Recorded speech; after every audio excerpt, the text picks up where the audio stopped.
여러분 반갑습니다. 저는 지금 영등포에 있는 영도교회 선교관에서 머물고 있습니다. 조금 무리를 했는지 목감기가 와서요.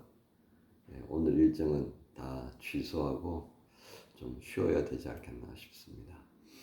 여러분들에게 또 연약한 모습을 보이게 되네요.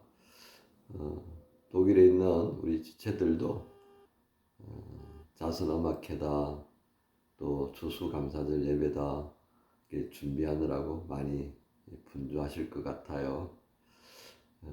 그럴 때일수록 우리 셀장들, 집사님들 또 청년임원들 서로를 또 격려하고 힘을 보태어주면서 제가 없는 동안에 생긴 빈틈들을 잘 메꿔 갈 수 있으면 참 좋겠습니다. 이런저런 이유가 있어서 제가 한 주간 늦추어 가게 됐는데요. 미안한 마음이 많습니다. 여러분들 또 서로의 귀함을 또 한번 이런 시간 통해서 확인할 수 있으면 좋겠네요. 셀장과 또 우리 집사님들, 청년님들 서로 귀하게 여기시면서 힘을 들어주는 그런 시간으로 삼아 진다면 우리 모두에게 또 중요한 그런 교회 생활의 기회가 되지 않겠나 싶습니다. 여러분 건강한 모습으로 계속 이곳에 머물러서 주님께서 허락해 주신 일정들 소화해낼 수 있다면 참 좋겠습니다. 저도 기도하고 여러분들도 기도할 수 있기를 소망합니다. 오늘 주시는 말씀은 디모데전서 5장 1절부터 7절까지 말씀입니다. 목요일 주시는 말씀, 우리 말씀 함께 봉독하십시다. 늙은이를 꾸짖지 말고 권하되 아버지에게 하듯 하며 젊은이에게는 형제에게 하듯 하고 늙은 여자에게는 어머니에게 하듯 하며 젊은 여자에게는 온전히 깨끗함으로 자매에게 하듯 하라. 참 과부인 과부를 존대하라. 만일 어떤 과부에게 자녀나 손자들이 있거든 그들로 먼저 자기 집에서 효를 행하여 부모에게 보답하기를 배우게 하라. 이것이 하나님 앞에 받으실 만한 것이니라. 참 과부로서 외로운 자는 하나님께 소망을 두어 주야로 항상 간구와 기도를 하거니와 향락을 좋아하는 자는 살았으나 죽었느니라. 네가 또한 이것을 명하여 그들로 책망받을 것이 없게 하라. 아멘. 오늘 말씀의 제목은 그리스도인의 예절 생활 이렇게 한번 정해 봅니다. 중심 구절은 마지막 절 네가 또한 이것을 명하여 그들로 책망받을 것이 없게 하라. 여러분 저도 뭐 이렇게 길게 살지는 않았습니다만은 이렇게 살아보니까 대체적으로 이 예절이라고 하는 것이 그런 것 같아요. 우리의 삶의 자리가 각박해지면 뭐 예절이고 뭐 어떤 배려고 뭐 존중하고 이거 다 없어지는 것 같다 싶어요. 왜냐하면 산다라고 하는 그 자체가 중요하게 여겨지기 때문에 그렇다 싶습니다. 그런데 우리가 예절을 중요하게 여기지 않으면 우리 삶의 자리는 동물농장, 큰 농장, 작은 농장 그 정도의 차이밖에 없다 싶어요.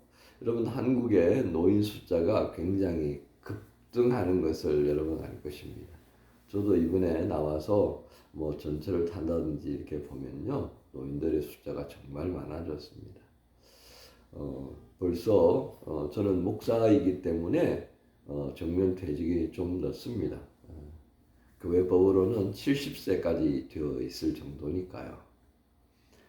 그런 노인들의 숫자가 증가하면서 노인들 나름대로의 어떤 규칙을 좀 만드는 것 같아요. 예를 들면 젊은이들이 퇴근할 때 출퇴근할 때는 전철 이용하지 말자. 이게 뭐냐면 노인들은 65세가 넘으면 이제 무임승차에 준하는 그런 혜택을 입어요. 그러니까 그 복잡할 때 타지 마라.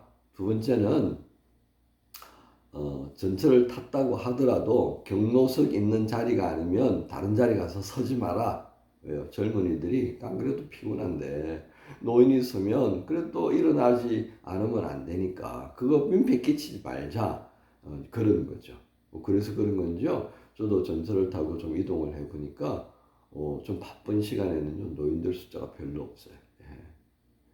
예. 저는 이제 빈자리가 많은 시간이어서 이제 앉아서 갈 수 있었습니다만은 나름대로 노인들이 그런 규칙을 정하고 움직인다라고 하는 것입니다.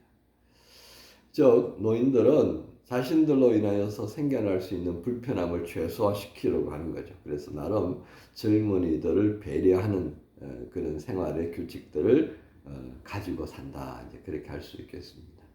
그렇게 보면 이 예절 생활은요, 그 원칙을 뭐로부터 시작할 수 있겠습니까? 배려입니다. 의무가 되면 피곤한 거예요. 그죠? 예절은 의무라고 하기보다는 배려입니다. 그 배려에 대해서 오늘 바울은 5장 1절부터 쭉 기록하고 있습니다. 어떻게 배려하라고 하는 것입니까? 노인들을 대할 때는 아버지를 대하는 것처럼, 늙은 여인을 대할 때는 어머니를 대하는 것처럼, 그리고 젊은이를 대할 때는 또 어떻게 해요? 예, 형제를 대하는 것처럼 그렇게 이제 하라는 겁니다. 이게 꽤 의미가 있는 것 같아요. 즉, 이 말은 우리가 그리스도 안에서 모두가 한 고육지친이다라고 하는 것입니다. 이게 창세기부터 시작하면 맞죠, 그죠? 아담과 하와로부터 시작되었으니까요. 그래서 나이 드신 분은 내 아버지, 나이 드신 할머니는 내 어머니, 그렇게 여기며 살아가는 것이 합당하다. 더더욱이 공동체 안에서는 말입니다. 자, 그래서 우리의 모든 삶의 그 인식은 말이죠. 이 시각적인 관점은 바로 하나님께로부터 시작되지 않으면 안 되겠다. 이것으로부터 우리의 성도의 생활 예절을 이제 권면하고 실천하도록 한다라고 하는 것을 보게 됩니다. 자, 그러면서요, 그리스도 안에서 우리가 이제 교회를 이루는 성도의 자리로 조금 더 세분해서 들어가 보면 교회 내부적으로 우리가 배려를 해야 할 부분이 참 많다 할 수 있겠습니다. 일이 바쁠수록 이 배려하는 마음이 좀 이렇게 떨어져요. 그래서 때때로는 실수도 하게 되는 겁니다. 왜 바쁜데 저거 좀 하지? 이런 식으로 이제 일 중심으로 보게 되면 뭐 그럴 때가 있잖아요, 그죠? 그래서 이제 일하고 끝나고 나면 내가 그렇게 안 해도 되는데 내가 왜 그런 눈빛을 보내줘가지고 눈치 빠른 친구들은 마음을 상하게 했을까? 뭐 이런 식의 이제 자기 평가가 이루어지는 겁니다. 이게 좋은 거예요. 왜? 우리 실수할 수 있고요. 바쁘다 보면 내가 날카로워지면 그렇게 될 수 있으니까요. 문제는요, 우리 한국 사회가 이 날카로움에 면모가 점점점 더해지는 그런 스트레스가 가중되는 사회가 되어가고 있더라는 겁니다. 저는 지금 들어와서요, 10월 19일 날 도착해서 오늘 11월 9일 여기 한국 시간 뭐 아침이잖아요. 뭐 그 며칠 지나는 동안에 아주 날카로운 면모, 모두가 스트레스를 받아 있구나. 좀 심하게 표현하면 아프다고 표현을 해줘야 되겠구나.